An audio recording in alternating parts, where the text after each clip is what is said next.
길었던 호세아서 여러분 오늘로써 끝이 납니다. 오늘까지 총 11번이고요. 그동안 10번의 시간 동안 잘 견뎌 주셔가지고 여러분 모두 수고하셨습니다.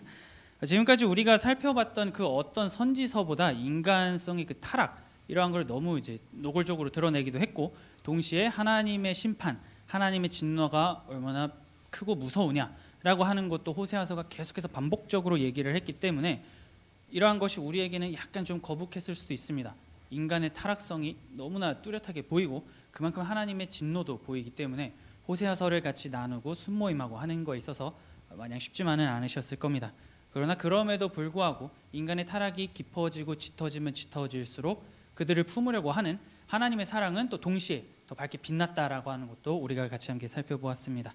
자, 그럼 이제 마지막 시간입니다. 지난 13장까지 굉장히 긴급하게 백성들의 회개를 선포하고 요구했던 호세아가 이제 마지막으로 그 백성들에게 하는 내용 과연 무엇일지, 그리고 하나님께서는 이 백성을 향해서 마지막으로 원하시는 바가 무엇인지를 우리가 좀 같이 말씀을 통해서 좀 보도록 하겠습니다.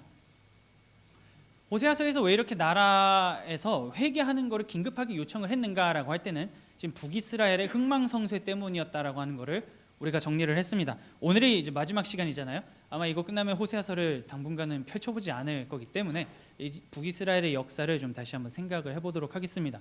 처음에 이 사람이 사역을 시작할 때는 여로보암 2세라고 하는 왕이 북이스라엘의 최전성기를 구가할 때 그때부터 호세아가 사역을 시작했습니다. 북이스라엘에 등극한 수많은 왕들, 그리고 여로보암 2세 이후의 모든 왕들은 단 한 명도 하나님의 말씀을 따르지 않았습니다. 굉장히 악한 왕들이었다라고 성경이 정리를 하는데요. 그럼에도 불구하고 나라는 굉장히 강했기 때문에 떵떵거리면서 살았습니다. 정치와 경제 이 영역에서는 여로보암 2세가 굉장히 훌륭했을지는 모르겠지만 영적인 측면에서는 낙제를 받았던 것이 이 왕이었죠. 그리고 나라가 굉장히 겉으로는 잘 사는 것 같았지만 현미경을 가지고 돋보기를 가지고 그 사회 속으로 들어가서 사람들이 살아가는 생활상을 보니 서로가 속이고 속이는 그러한 삶을 살았다라고 하는 것도 우리가 좀 보았습니다.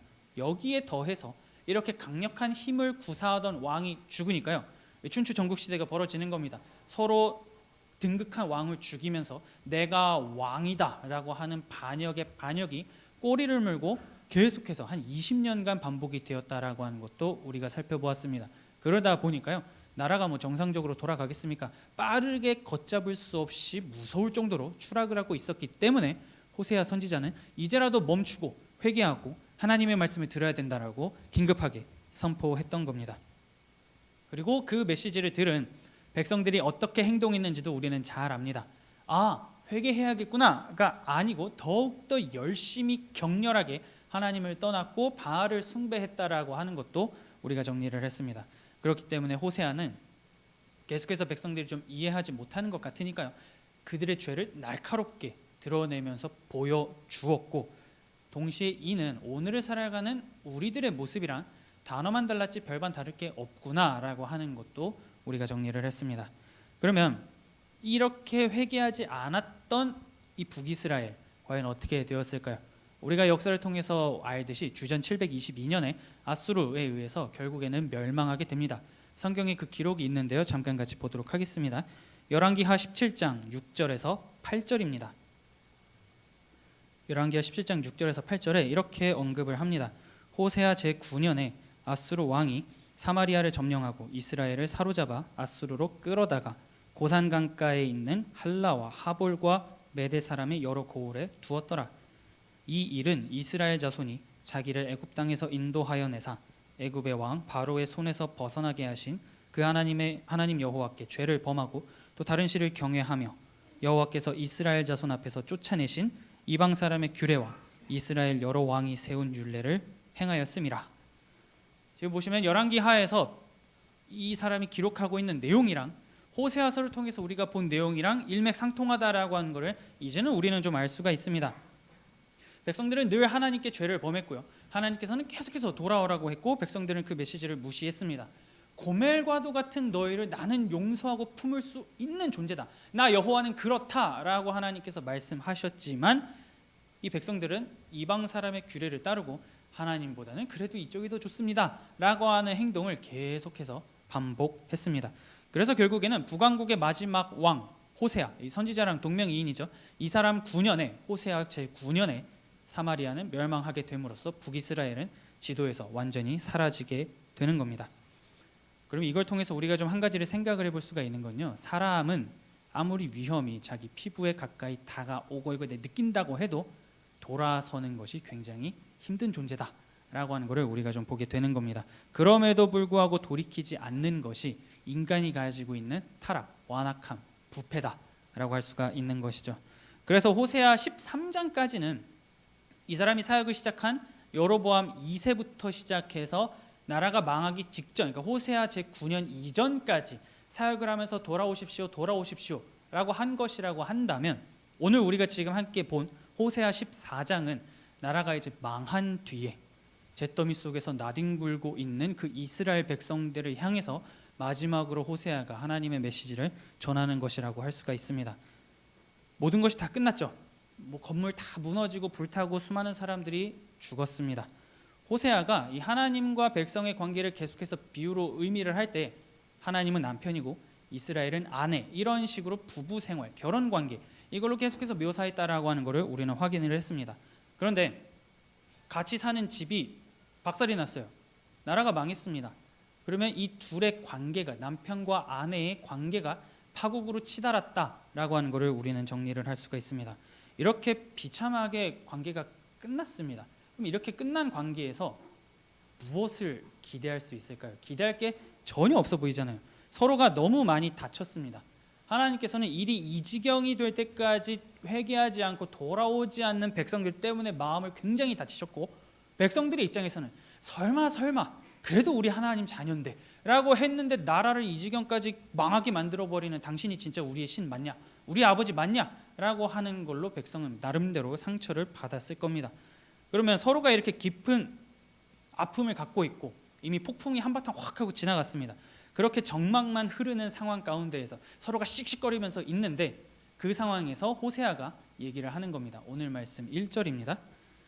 이스라엘아, 내 하나님 여호와께로 돌아오라. 내가 불의함으로 말미암아 엎드러졌느니라. 호세아가 말할 때요, 꼴 좋다 이것들아, 내가 그러니까 돌아오라고 했잖아, 이렇게 돌아다니면서 백성들한테 얘기했던 게 아닌 거예요. 지금 돌아다니면서 지금이라도 늦지 않았습니다. 여러분, 이 아픔 너무나 힘들죠, 압니다. 그런데 이제라도 여기서부터 하나님께 돌아가야 됩니다라고 호세아가 계속해서 반복적으로 얘기를 하고 있는 겁니다. 불의로 인해서 우리가 좀 넘어졌지만 그럼에도 불구하고 아직 우리에게 소망이 있습니다라고 이 사람이 외치고 있는 것이죠. 말이 안 되잖아요. 나라가 망해가지고 사람들이 다 죽었습니다. 모든 게 잿더미로 변했는데 도대체 어디에 소망이 있냐고 호세아가 지금 외치고 있는 걸까라고 할 때, 오늘 본문 1절에서 그 힌트를 줍니다. 1절 다시 한번 보도록 할게요. 이스라엘아, 내 하나님 여호와께로 돌아오라. 내가 불의함으로 말미암아 엎드러졌느니라. 지금 호세아가 분명히 말합니다. 상황이 이렇지만 그럼에도 불구하고 하나님은 여전히 우리의 하나님이시다, 너희의 하나님이시다. 이 관계가 끊어지지 않은 것에 소망이 있다라고 이 호세아가 얘기를 하고 있는 겁니다. 내 하나님이란 이 표현에서 왜 소망을 발견할 수 있을까라고 할 때, 하나님께서 말씀하신 대로 관계를 끊지 않고 완전히 절단시키지 않고 이 백성을 계속해서 품겠다라고 하는 그 애정이 내 하나님 여호와라고 하는 호세아의 표현에서 드러나기 때문이에요. 우리는 모두 다 각자가 가족이 되었든 친구가 되었든 누가 되었든지 간에 사랑하고 아끼는 사람이 있습니다. 자, 가정을 해볼게요. 계속 그냥 한번 상상을 하면서 따라가시면 됩니다. 나는 그 사람에게 계속해서 사랑을 베풉니다. 관심을 베풉니다. 나를 좀 알아봤으면 좋겠어. 내 마음을 알아줬으면 좋겠어. 하나님이 이스라엘 백성에게 하듯이 내 마음을 알아줬으면 너무나 좋겠습니다 라고 해서 모든 걸 다 쏟아부어가지고 물질과 마음을 다 쏟아서 그 사람을 향해서 모든 걸 베풉니다. 그런데 이 사람이 받은 다음에 감사합니다 라고 하면 좋겠는데요, 이스라엘 백성처럼 행동하기 시작을 하는 겁니다. 그건 그거고 내가 좋아하는 건 따로 있고 이대로 나는 내 마음대로 살겠다 라고 하는 식으로 내가 보여주는 그 호의를 계속해서 거절한다고 생각을 해보세요. 그러면 이 관계가 어떻게 되겠습니까? 망가지겠죠. 주는 쪽은 언제까지 계속 줘야 이 사람이 날 바라볼까 라고 하는 것 때문에 지쳐갑니다. 그러면 있던 사랑마저도 이제 식어버리고 뭐만 남을까요? 다투는 것만 남겠죠. 서로 싸우기만 합니다. 그러면은 선택지가 별로 없어요. 결국에는 헤어지거나 관계를 정리하는 것, 이 정도만 남습니다. 그래서 우리가 호세아서를 볼 때마다 하나님이 계속해서 이스라엘 백성들에게 내가 너희에게 이렇게까지 했는데 그러니까 제발 좀 돌아오면 안 되겠냐라고 하면서 그 심판을 얘기할 때 우리의 마음이 조마조마했던 거는 와, 이대로 하나님의 진노가 여기에 다 쏟아부어지면 이 사람들 어떻게 되는 거야? 라고 하는 그 불안감이 우리에게 있었기 때문에 호세아서를 보면서 우리는 마음이 계속해서 조마조마했던 거죠. 정말로 하나님께서 백성의 관계를 끊으면 어떡하지? 그러면 오늘을 살아가는 내가 호세아 시대의 이스라엘 백성처럼 살아갔을 때 나하고 하나님의 관계는 어떻게 되는 거지라고 하는 그 불안감이 우리에게는 있었습니다. 그런데 하나님은 그럼에도 불구하고 나는 너희의 하나님이다 라고 오늘 우리에게 말씀해 주시는 거죠. 그럼 입장을 바꿔서 다시 한 번 더 생각을 해볼게요. 그럼 나는 내가 모든 걸 쏟아부어서 나를 좀 알아줬으면 좋겠고 내 마음을 받아줬으면 좋겠다라고 하는 사람한테 이 사람이 알아듣지 못해도 계속해서 부어준다라고 할 때 여전히 당신은 그럼에도 불구하고 나의 사람입니다 라고 여러분들은 말하고 그 관계를 계속해서 유지할 수 있으시겠습니까? 쉽지 않죠. 이거는 그냥 생각만으로 될 수 있는 문제가 아닙니다. 실제 피부로 겪으면서 살아내야지만 그때 우리가 답을 결정할 수 있을 거예요. 우리도 그런데 이 잠깐의 시간 동안 그걸 생각했을 때 우리는 이거 힘들겠다라고 하지만 자, 하나님 입장에서 생각을 해봅시다. 수백 년입니다. 수백 년. 북이스라엘이 단 한 번도 하나님의 말씀을 따르지 않았어요. 이게 수백 년의 시간 동안 돌아오라 제발 좀 돌아와라 이렇게 얘기를 하는데도 불구하고 이 백성이 돌아오지 않습니다. 그러면 정말로 하나님의 입장에서 야, 내가 수백 년 동안 너네를 그렇게 보살피고 지금까지 인도해 줬는데 이제는 내가 너희하고 관계를 끊어도 솔직히 할 말 없지 않냐? 이제 남남으로 지내자. 니네 내 백성 아니야 라고 하셔도 우리는 할 말이 없다. 이스라엘 백성은 할 말이 없다라고 생각을 할 수도 있는데 오늘 본문에서 그럼에도 불구하고 너희는 내 백성이다라고 하는 것을 하나님이 말씀을 하시는 겁니다. 여전히 이 백성을 향해서 내 하나님 여호와다, 너의 하나님이다 라고 호세아가 얘기를 하고 있는 겁니다. 우리가 호세아서를 쭉 보면서요, 하나님께서 싫어하시는 되게 증오하시는 죄들 가운데에 우상 숭배가 여기에 포함되어 있다라고 하는 것을 좀 살펴보았었습니다. 그런데 이때만 이스라엘 백성이 우상 숭배를 했기 때문에 하나님이 이걸 보시고 화들짝 놀라셔가지고 이게 뭐야 라고 하신 게 아니고요. 이 이스라엘 이 사람들은 처음부터 하나님하고 신혼생활을 시작할 때부터 바람을 피웠습니다. 어떻게 바람을 피웠는지 같이 좀 보도록 할게요.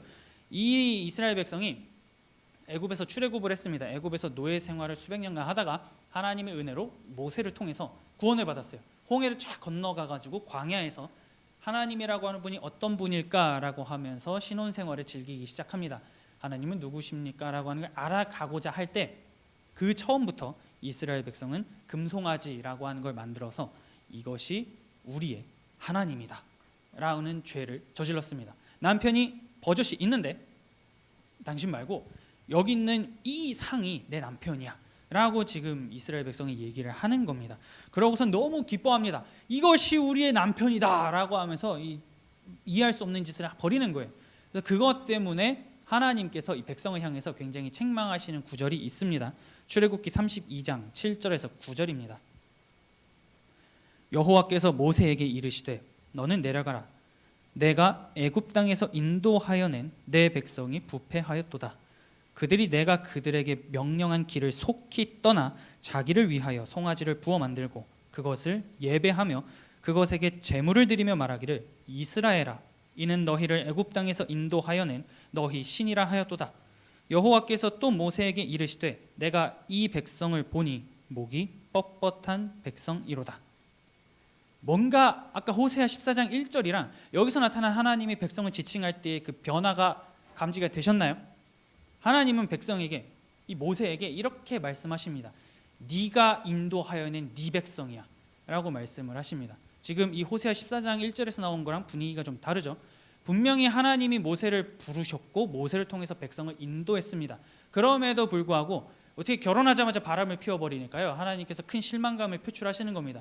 내가 인도 안 했어. 네가 인도한 거야. 네 백성이야. 내 백성 아니야 라고 지금 하나님이 말씀을 하시는 겁니다. 관계를 초반부터 아예 끊어내려고 지금 하나님이 말씀을 하시는 겁니다. 거기에 더해서 이 백성이다 라고 하면서 그 어디에도 이스라엘 백성을 향한 하나님의 마음이 드러나지 않고 어떻게 이럴 수 있어? 라고 하는 실망감을 표출하고 계시는 것만 우리가 보게 됩니다. 그래서 하나님께서는 어떻게 하시냐면요, 다 죽이겠다라고 합니다. 이 광야에서 잘 됐다, 그냥 여기서 다 죽이고 내 말을 잘 듣고 따르는 모세, 내가 너부터 새롭게 이 새로운 민족을 시작하겠다라고 하면서 모세를 통해서 새로운 민족을 이루어가려고 할 때 모세가 하나님 앞에 기도합니다. 하나님, 주의 백성입니다. 내 백성 아니고요, 하나님 백성입니다. 하나님께서 구원하셔가지고 인도에는 이 하나님의 백성을 여기서 죽이시는 건 정말 안 됩니다 라고 모세가 필사적으로 하나님 앞에 엎드려서 기도를 합니다. 그래서 하나님께서는 그 분노를 거두어 들이시는 장면이 출애굽기 32장부터 34장까지 쭉 길게 그 메시지가 나와 있습니다. 그리고 하나님께서 좋다, 내가 그럼에도 불구하고 우상을 만들고 이 우상이 너희의 신이다, 우리의 신이다라고 외친 이 백성이긴 하지만 그럼에도 불구하고 내가 이 백성과 함께 동행하면서 내가 약속한 바를 이루어가겠다라고 하시면서 하나님은 하나의 약속을 스스로에게 부여하십니다. 출애굽기 34장 6절에서 7절입니다. 여호와께서 그의 앞으로 지나시며 선포하시되 여호와라 여호와라, 자비롭고 은혜롭고 노하기를 더디하고 인자와 진실이 많은 하나님이라. 인자를 천대까지 베풀며 악과 과실과 죄를 용서하리라. 그러나 벌을 면제하지는 아니하고 아버지의 악행을 자손 3, 4대까지 보응하리라. 어디서 많이 본 성경 구절이죠. 우리가 선지서, 수많은 선지서들을 계속해서 보았을 때 표현하는 뉘앙스만 좀 달랐지 대부분의 선지자들이 이거 걸고 백성들에게 나아갔습니다. 여러분, 돌아와야 됩니다. 하나님은 용서하시는 분입니다. 인자가 많으시고 노하기를 더디하시는 분입니다 라고 그들이 계속해서 외쳤을 때 그 출처와 근거가 어디냐라고 할 때는 지금 우리가 살펴본 출애굽기 34장이 되는 겁니다. 구원을 받자마자 배신하고 떠난 그 백성을 죽이겠다라고 하나님께서 말씀하셨을 때 주의 백성을 살려야 됩니다라고 하는 모세의 기도를 하나님이 들으시고 그러면 내가 얘네 살릴게, 약속을 걸지 하면서 나는 노하기를 더디하고 인자가 많은 하나님이다 라는 것을 하나님께서는 이 백성에게, 모세에게 말씀을 해주시는 것이었고, 오고 가는 수많은 선지자들이 하나님의 이 약속 하나만 붙잡고 여러분 돌아가면 된다니까요 라고 얘기를 하고 있었던 겁니다. 그런데 여기서 우리가 좀 간과하지 말아야 될 거는요, 벌을 면제하지는 않는다라고 하나님이 말씀을 하십니다. 너네가 잘못한 것에 대한 그 벌은 받지만 나의 인자는 굉장히 무궁하기 때문에 그 사랑과 은혜는 천대까지 간다 라고 하나님께서 분명하게 말씀하십니다. 그 인자를 천대까지 베푸는 자가 바로 나 여호와다 라고 말씀을 하시죠. 그렇기 때문에 우리가 지금 호세아서를 통해서 보듯이 백성은 계속해서 하나님을 떠납니다. 수많은 시간 동안 단 한 번도 하나님 앞에 돌아오지 않았어요. 뭐 약속한 거고 뭐고 이행을 하나도 하지 않습니다. 그럼에도 불구하고 하나님은 하나님 편에서 본인이 약속한 게 있잖아요. 이거를 안 지키면 하나님은 하나님이 아니게 됩니다. 왜냐하면 거짓이 있는 분이 되는 거잖아요. 거짓이 있고 회전하는 그림자가 있게 되는 분이시기 때문에 하나님은 불변하지 않으시고 신실하시다라고 하는 것을 계속해서 나타내기 위해서 백성을 향해서 끊임없이 참으면서 돌아와라라고 말씀을 하고 계신 겁니다. 그런 본문이 오늘에서도 나타나는 겁니다. 굉장히 큰 죄를 저질렀어요. 벌을 면제하진 않으시기 때문에 나라는 망했습니다. 나라가 망했지만 그럼에도 불구하고 나는 너희가 돌아오기로 결심하고 내 품에 안기기만 하면 나는 인자를 천대까지 베푸는 너희의 하나님 여호와다라고 지금 하나님께서 말씀하고 계시는 겁니다. 그러니 죄에 대한 책임을 면제하진 않지만 관계까지는 내가 다 끊어내지 않는다. 그러니까 돌아와라. 호세아가 이걸 알기에 여러분 돌아가야 됩니다. 이제는 돌아가시죠. 여기까지 와가지고 뭘 더 하나님을 대적하고 뭘 더 하나님을 떠날 겁니까? 이제는 가야 됩니다 라고 호세아가 말을 하기 시작을 하는 겁니다. 근데 사실 생각을 해보면요, 이 말을 들었을 때 백성의 입장에서 쉽게 돌아가기 힘들 수도 있습니다. 염치란 게 있잖아요. 우리도 사람 인간관계를 이렇게 쭉 갈 때 내가 염치가 있지, 어떻게 다시 뭘 해, 어떻게 그 사람한테 다시 나가, 이전에 엄청 큰 상처를 줬는데, 이러한 거 우리는 다 누구나 경험을 합니다. 그래서 그 사람에게 어떻게 나아가야 되지 막 조마조마하잖아요.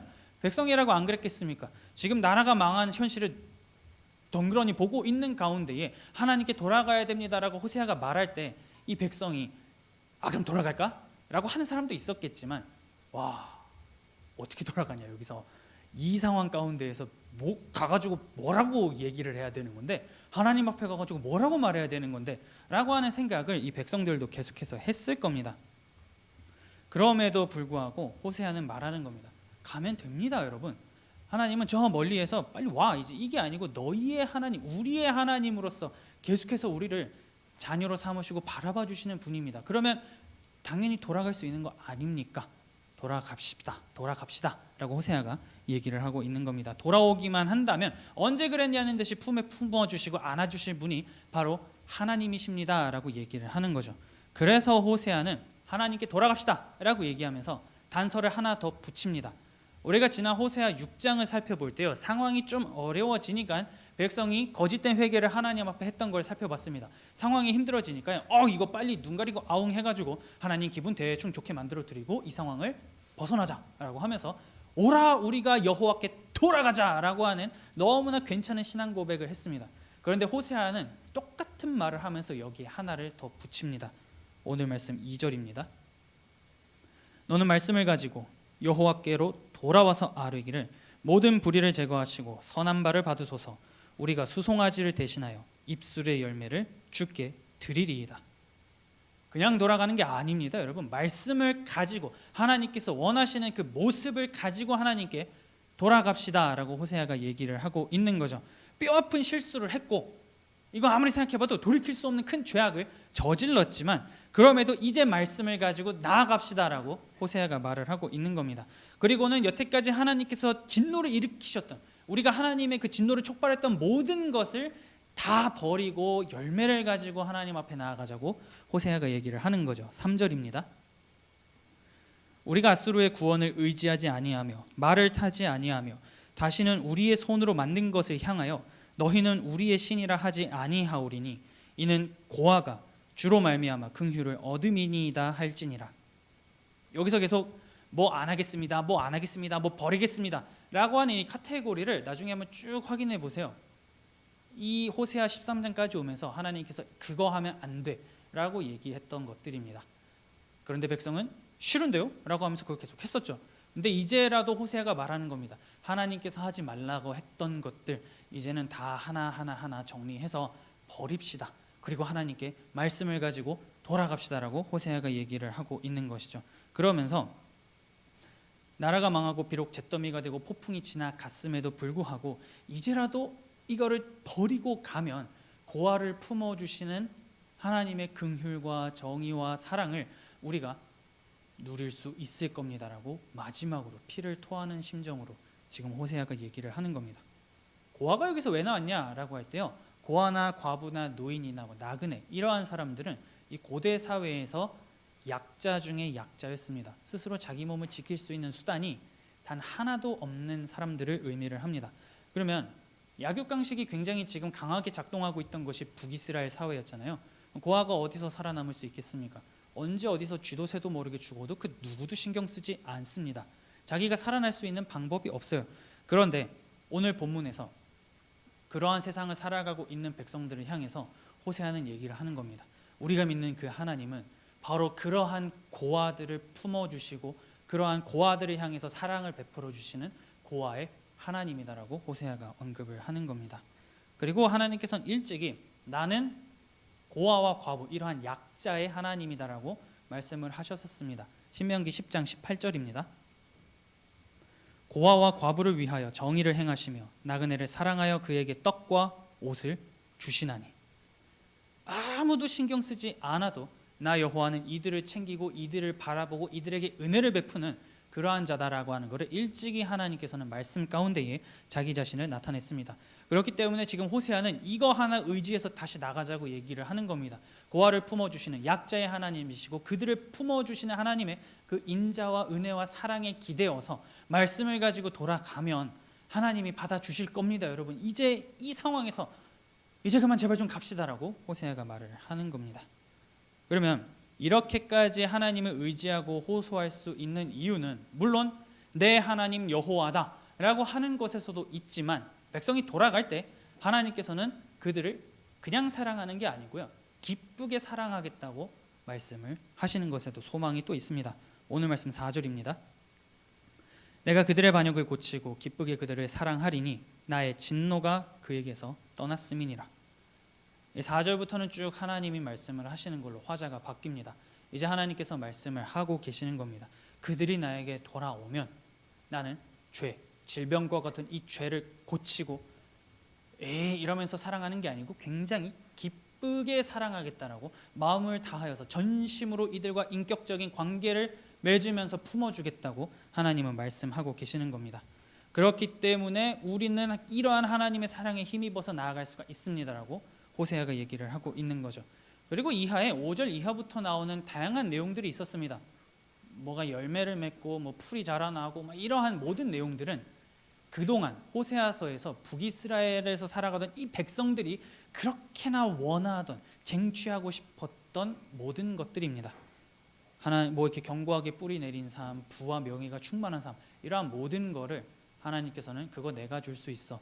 여태까지 너희는 번지수 잘못 잡았어 라고 말씀을 하고 계시는 겁니다. 그토록 부르짖었던 바알이 그거를 주지 못한다라고 하는 거를 이제라도 알았다면 나에게 돌아와라. 나의 그늘 아래에서 편히 쉬고 나의 그늘 아래에서 내가 주는 이슬로 먹고 자라면서 견고하게 뿌리 내리고 열매를 맺어라. 내가 원하는 열매, 인애와 정의와 사랑의 열매를 맺으면서 살아가라라고 하나님께서 말씀을 하십니다. 오늘 말씀 7절에서 8절입니다. 그 그늘 아래에 거주하는 자가 돌아올지라. 그들은 곡식같이 풍성할 것이며 포도나무같이 꽃이 필 것이며 그 향기는 레바논의 포도주같이 되리라. 에브라임의 말이 내가 다시 우상과 무슨 상관이 있으리요 할지라. 내가 그를 돌아보아 대답하기를 나는 푸른 잣나무 같으니 내가 나로 말미암아 열매를 얻으리라 하리라. 아수르가 굉장히 잔인한 민족이었습니다. 산채로 사람 살가죽을 벗기는 민족이니까요. 굉장히 호전적이죠. 그러한 민족에 의해서 북이스라엘이 지금 무너진 겁니다. 상상을 해보세요. 잿더미가 되고 건물이 다 무너졌습니다. 아직도 불에 타요. 그리고 사람들의 시체가 곳곳에 나뒹굴고 있습니다. 그리고 죽지 못해서 살아있는 사람들이 계속해서 신음소리를 내면서 죽어가고 있습니다. 그러한 상황에서, 그러한 세상에서 그 길을 거닐면 거기에서 무슨 소망을 발견할 수 있습니까? 호세아가 지금 그 거리를 돌아다니면서 하나님께 돌아갑시다, 소망이 있습니다라고 할 때 지금 이 생지옥이 따로 없는 아비규환 속에서 소망을 전혀 발견할 수가 없단 말이에요.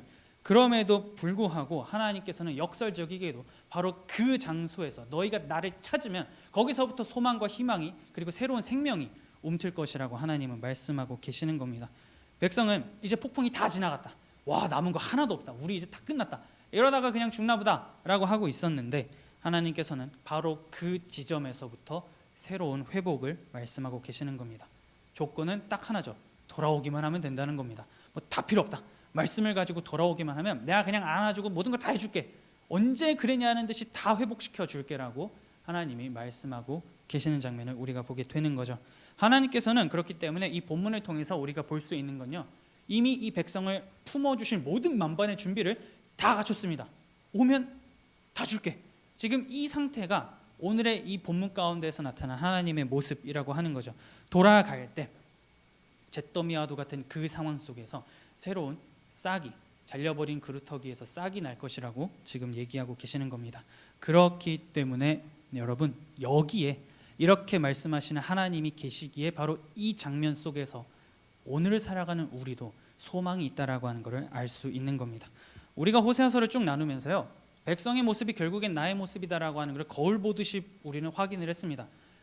바알이라고 하는 게 오늘날 나의 삶에도 있고 음란과 음행과 우상 숭배가 알게 모르게 내가 신앙생활하면서 내가 가지고 있던 것들이었구나 라고 하는 것을 우리는 계속해서 보았습니다. 단어만 다를 뿐 이 모습이나 내 모습이나 별반 차이가 없네 라고 하는 것을 우리는 냉정히 살펴봤습니다. 그러면 이제 우리는 어떻게 살아가야 되는지도 그 답을 아는 사람들이 되었습니다. 백성이 지금 하나의 반면교사를 보여준 거잖아요. 그리고 하나님께서 무엇을 원하고 계시는지를 우리는 이제 호세아 14장을 덮으면서 확인을 할 수가 있습니다. 그래서 호세아는 이제 이 모든 내용을 읽는 독자들에게 질문을 합니다. 9절은요, 호세아가 이제 이거 읽은 당신들은 어떻게 살아갈 것입니까? 라고 묻는 내용이 9절입니다. 같이 함께 9절 보겠습니다. 누가 지혜가 있어 이런 일을 깨달으며 누가 총명이 있어 이런 일을 알겠느냐? 여호와의 도는 정직하니 의인은 그 길로 다니거니와 그러나 죄인은 그 길에 걸려 넘어지리라. 한 번 더 호세아가 답을 아예 그냥 줍니다. 숟가락을 떠먹여 주는 거죠. 답 이제 뭔지 알지 않습니까? 의인의 길로 걸어가는 것이 우리의 살 길입니다라고 호세아가 얘기를 하는 겁니다. 그러니 오늘을 살아가는 우리들 같은 경우에는 지난날의 과거를 다 잊고 이미 우리는 그리스도를 옷으로 입은 그러한 하나님의 백성들입니다. 그러면 이제 내가 어떻게 살아가야 하는가? 그리스도의 옷 입은 자답게, 새로운 신분답게, 새로운 피조물인 자답게 세상에서 어떤 방식으로 살아가야 하는가에 대한 그 답, 하나님을 어떻게 예배해야 하는가에 대한 답을 이제 우리는 정리하고 말할 수 있고 삶에서 실천할 수가 있습니다. 물론 우리는 연약합니다. 지금 여기서 이렇게 살아가면 되겠구나라고 해도요, 당장 순모임을 하든지 아니면 집에 돌아가든지 사회의 생활을 다시 한번 시작하게 되면 여지없이 무너집니다. 그러면 우리는 탄식을 내뱉죠. 나는 진짜 안 되는 사람인가? 나는 여기서 정말 소망이 없는가? 내가 정말 구원받은 자가 맞는가? 구원받았으면 뭐라도 보여줘야 되는데 왜 나는 못하는가? 라고 하는 탄식이 우리를 휘감습니다. 그러고서 하나님의 자녀답게 살고자 하는 그 열망을 점차점차 하나하나씩 깎아 먹어요. 그런데 오늘 본문은 그러한 우리에게 말씀을 얘기를 해주고 있는 겁니다. 돌아가면 거기서부터 다시 시작할 수 있고, 돌아가면 거기서부터 회복이 다시 한번 하나님의 은혜와 사랑으로 말미암아 일어날 것이라고 호세아는 얘기를 합니다. 아는 만큼 보이고 우리는 아는 만큼 행동을 할 수가 있습니다.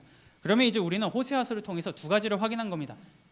어떻게 살아야 하는가와 하나님의 마음이 어떠한가, 두 가지를 우리는 전부 다 알았습니다. 그러면 그 마음을, 하나님의 마음을 아는 만큼, 그리고 의인의 길이 무엇인지 아는 만큼, 이제는 지난날의 삶 그냥 다 잊어버리고 오늘부터 우리 다시 한번 하나님의 자녀다운 삶을 한 걸음 한 걸음 다시 한번 같이 함께 걸어 나아갈 수 있으면 좋겠습니다. 그래서 하늘의 하나님께서 어떠한 약속을 펼쳐주시면서 우리에게 약속해 주셨는지, 우리에게 주신 그 하나님의 사랑이 무엇인지 이제는 그걸 생각하면서 우리 옆에 계시는 그 하나님, 돌아가기만 하면 우리를 안아주겠다고 말씀하시는 그 하나님의 사랑을 다시 한 번 더 생각을 합시다. 그래서 죄로 말미암아 폭풍 때문에 완전히 엉망진창이 되어버린, 어디서부터 어떻게 수습해야 될지 모르는 그러한 상황 가운데 있다 할지라도 거기서부터 다시 새롭게 하나님과 관계 맺는 삶을 시작하면서 하나님께서 원하시는 그 열매, 하나님께서 원하시는 주의 백성의 삶, 이러한 것들을 다시 한번 시작할 수 있는, 이 폭풍이 지나가고 난 다음에는 절망이 아니라 회복이 있다라고 하는 것을 믿으면서 그 근원의 출처가 하나님이라고 하는 것을 신뢰하면서 주어진 삶을 하나님의 자녀로서 살아가기를 힘쓰며 살아갈 수 있는, 오늘 이 본문이 얘기하는 것처럼 우리의 하나님, 의인의 길로 걸어다니기를 원하시는 그 하나님의 자녀다운 삶을 살아갈 수 있는 저와 여러분들이 될 수 있기를 마음 다해 축복합니다.